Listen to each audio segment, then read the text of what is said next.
फिर थे घर में कॉलेज में रील्स बनाने के कारण प्रज्ञा पूरे कॉलेज में हाईलाइटेड है। जहां उसके रील्स सभी को पसंद आते हैं, वहीं मनीषा चिंता में डूबी रहती है। एक रोज जब खाती हुई प्रज्ञा रील्स बना रही होती है, तब मनीषा कहती है, एक मिनट भी चैन नहीं है इस लड़की को। ये नहीं कि खाना तो आराम से खा ले, लेकिन नहीं, अरे थोड़ी देर रील्स नहीं बनाओगी तो आसमान नहीं टूट पड़ेगा। अरे मम्मी, इसी को तो कहते हैं डिटर्मिनेशन। तुम नहीं समझोगी ये सब। भगवान, इस लड़की को सद्बुद्धि दे। जब देखो तब टेढ़ा बाका मुंह बनाती रहती है। मनीषा की बात का प्रज्ञा पर जरा भी असर नहीं होता और वो खाते खाते रील्स बनाती रहती है। दिन बीतने लगते हैं और देखते देखते प्रज्ञा का कॉलेज भी खत्म हो जाता है। आए दिन कोई ना कोई मनीषा को प्रज्ञा की शादी करवाने का सुझाव दे जाता है।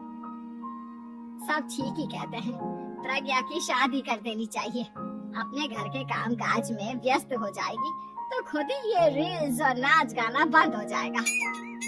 मनीषा और प्रेम प्रज्ञा के लिए एक अच्छा लड़का ढूंढने लगते हैं और तभी विकी का रिश्ता प्रज्ञा के लिए आता है, जिसने प्रज्ञा को उसकी रील्स देखकर पसंद कर लिया था।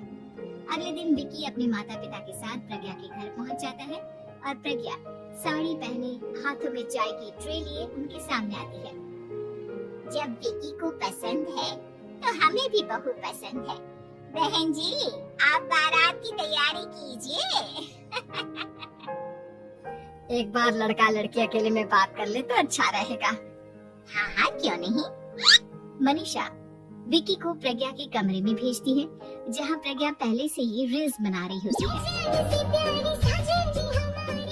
तभी विकी कहता है, आ गए आपके साजन जी। हमारे साथ ये रील्स कंप्लीट करती तो और भी अच्छा रहता। अच्छा जी, अब आ ही गए हैं तो बना ही लेती हूँ आपके साथ। दोनों मिलकर रील्स बनाते हैं। जब भी मीट और तुरंत पोस्ट भी कर देते हैं। फिर विकी कहता है, जब आप साड़ी में चाय लेकर आई तब मुझे लगा कि कहीं मैं गलत घर में तो नहीं आ गया। अब सही है। दोनों की शादी पक्की हो जाती है और शादी के दिन भी प्रज्ञा रील्स बनाने से चूकती नहीं, यहाँ तक कि बारात के समय भी नाचते हुए रील्स बनाती है। सभी लोग प्रज्ञा की तारीफ के पुल बांध देते हैं और प्रज्ञा नाचती गाती अपने ससुराल चली जाती है। सब कुछ अच्छा चल रहा होता है। प्रज्ञा यहाँ भी दिन भर हर चीज की रील्स बनाती रहती है। लेकिन कुछ दिनों के बाद जब सुनीता कहती है, बहू, ये रील्स के साथ साथ कुछ काम भी कर लिया करो। वैसे तुझे और क्या क्या बनाना आता है? मम्मी जी, वैसे तो सब कहते हैं कि मैं सब कुछ अच्छा बनाती हूँ, लेकिन मुझे लगता है कि मैं मैगी अच्छा बना लेती हूँ, हाँ, कॉफी भी अच्छा बना लेती हूँ और मुंह तो सबसे अच्छा बना लेती हूँ। अच्छा अच्छा। सुनीता अपना माथा पकड़ लेती है और कहती है, बहू, कुछ खाना बनाना भी सीख लेती। मम्मी जी, मैं लंबी प्लानिंग कर रही हूँ। जल्दी ही मैं इतनी फेमस हो जाऊंगी कि मुझे पैसे मिलने लगेंगे। हम दोनों सास बहू राज करेंगे, राज। नौकर काम करेंगे और लोगों की तो लाइन लगेगी हमसे मिलने के लिए। तेरा दिमाग खराब हो गया है क्या बहू? हंसी मजाक तक ठीक है, लेकिन इस तरह घर नहीं चलते। जितना जल्दी हो इस घर के तौर तरीकों को सीख लो। प्रज्ञा मुंह घुमाकर चली जाती है और तुरंत उसी वक्त एक रील बनाती है। ये देख सुनीता का गुस्सा 7वें आसमान पर चला जाता है और विकी के घर आते ही सुनीता उसे सब कुछ बताती है। विकी भी अब प्रज्ञा की इन हरकतों से परेशान हो जाता है। तुम टेंशन मत लो मम्मा, मैं देख लूंगा।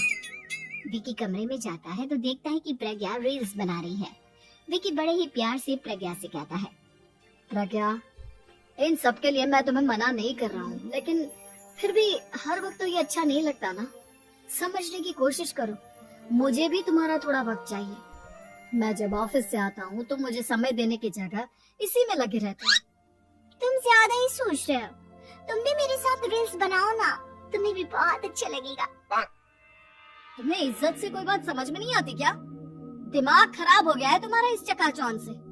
अगर तुमने अपना रवैया नहीं बदला तो मैं तुमसे दूर चला जाऊंगा। तुम ही रिश्ता लेकर आए थे, मुझे लड़कों की कमी नहीं थी और ना आज है। विकी दरवाजा पटककर चला जाता है। धीरे धीरे विकी प्रज्ञा से दूर होता जाता है। एक रोज मनीषा प्रज्ञा के ससुराल उससे मिलने जाती है। तब सुनीता उससे कहती है, बहन जी अब आई है तो कुछ दिन यहाँ रहकर जाइएगा, आप ही का घर है। हाँ मम्मी, बहुत दिन हो गए तुम्हारे साथ एक भी रील नहीं बनाई मैंने। प्रज्ञा तुरंत अपने फोन में रील्स ऑन कर लेती है। ये सब मुझसे नहीं हुआ, तेरा ये भूत अभी तक नहीं उतरा क्या? बहन जी आप कुछ कहती नहीं क्या ऐसे? जब आप ही कुछ नहीं कर पाई तो मैं कर ही क्या सकती हूँ, सास तो वैसे ही बदनाम है। शाम को घर की लाइट चली जाती है और मनीषा प्रज्ञा से कहती है, मेरे घुटनों में बहुत दर्द हो रहा है, तू लाइट का कुछ इंतजाम करना बेटा। अच्छा कैंडल जला देती हूँ मम्मा। प्रज्ञा गाते हुए कैंडल जलाती है और खिड़की के पर्दे के पास रख देती है। मनीषा जिसे बहुत दर्द हो रहा है वो सो जाती है और प्रज्ञा हमेशा की तरह अपने रील्स में लग जाती है। उधर कैंडल की वजह से पर्दा आग पकड़ लेता है और मनीषा के कमरे में आग लग जाती है। बचाओ, कोई है बचाओ! सभी भागते हैं और विकी कमरे की आग बुझाने में लग जाता है, लेकिन तब तक मनीषा आधी जल चुकी थी। मनीषा की हालत देख प्रज्ञा रोने लगती है। विकी मनीषा को तुरंत हॉस्पिटल ले जाता है और उसे एडमिट कराता है। विकी प्रज्ञा से कहता है, देख लिया ना, तुम्हारे इस नाच गाने की वजह से आज तुम्हारी माँ की जान जाते जाते रह गई। अब पता नहीं तुम और क्या चाहती हो। उधर डॉक्टर कहते हैं, इनकी हालत बहुत नाजुक है, आधे से ज्यादा जल चुकी है। प्रज्ञा रोती हुई मंदिर में जाती है और भगवान के आगे जाकर कहती है, भगवान मेरी माँ को ठीक कर दो, मैं कसम खाती हूँ हाथ से ये रील्स बनाना छोड़ दूंगी, बस मुझे मेरी माँ वापस मिल जाए। 2 दिन बीत जाते हैं और मनीषा खतरे से बाहर आ जाती है। पेशेंट अब ठीक है, आप लोग उनसे मिल सकते हैं। सब कोई मनीषा से मिलता है और प्रज्ञा सबके सामने अपना फोन तोड़ देती है। मुझे माफ कर दो मम्मा, मैंने तुम लोगों की बातों को नजरअंदाज किया। बेटा कोई भी चीज जरूरत से ज्यादा खराब है, मैंने तुम्हें रील्स बनाने से कभी मना नहीं किया, लेकिन हर वक्त एक ही चीज तो सही नहीं है। मैं समझ गई हूँ मम्मा, आई एम सॉरी। प्रज्ञा उस दिन से रील्स बनाना छोड़ देती है और पूरी तरह से अपने घर में लग जाती है।